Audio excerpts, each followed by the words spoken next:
Saya adalah ketua dari kelompok 6 mata kuliah pengantar manajemen Fakultas Ekonomi dan Bisnis Universitas Jember. Seperti di judul, saya di sini akan membawakan tentang materi implementasi strategi yang tentunya saya tidak sendiri. Saya ditemani oleh dua rekan saya, yaitu halo semuanya, kenalin nama aku Ajeng Ulansari dengan NIM.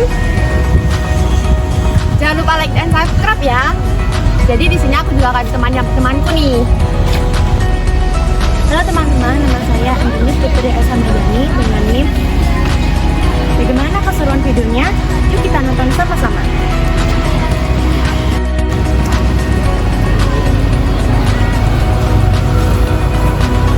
Oke teman-teman, untuk mengawali materi, berikut adalah penjelasan dari pengertian dan jenis-jenis dari implementasi strategi berikut.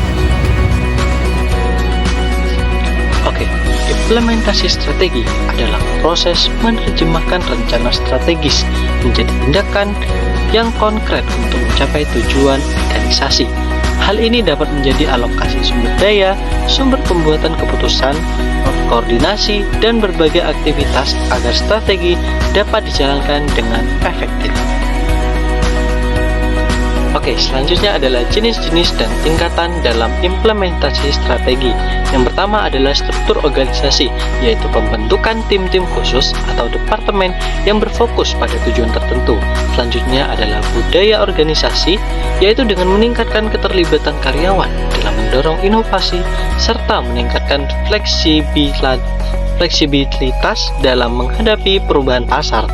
Selanjutnya yang ketiga adalah proses bisnis, yaitu dengan mengurangi birokrasi, meningkatkan efisiensi operasional, dan meningkatkan fleksibilitas dalam menghadapi perubahan pasar. Dan yang terakhir adalah sumber daya manusia itu tersendiri, artinya melalui pelatihan karyawan dan pengembangan kepemimpinan dalam struktur yang kompensasi.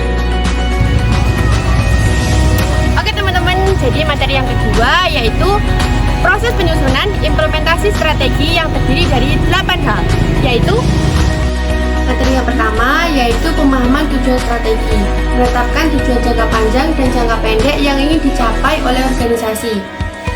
Yang kedua yaitu analisis lingkungan, menganalisis lingkungan internal dan eksternal organisasi untuk memahami kekuatan, kelemahan, peluang, dan ancaman yang ada. Yang ketiga yaitu penetapan prioritas, memilih strategi yang paling sesuai dengan tujuan organisasi dan keadaan lingkungan, serta menetapkan prioritas implementasi.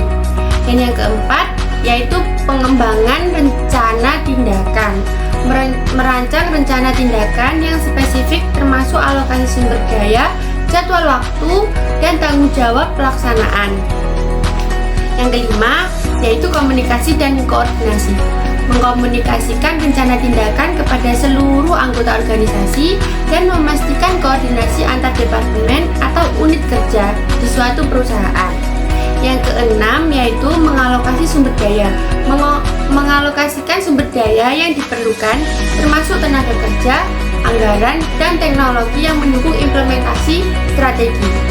Dan yang ketujuh yaitu pengukuran dan evaluasi, menetapkan metrik kerja yang relevan untuk memantau kemajuan implementasi strategi dan mengevaluasi hasil secara berkala.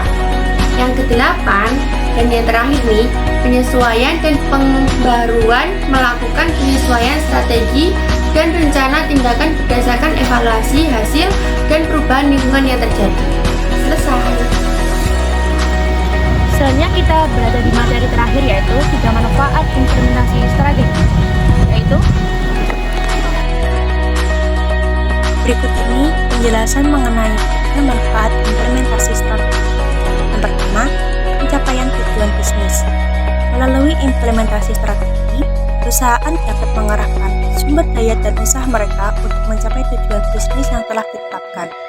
Yang kedua, peningkatan efisiensi operasional.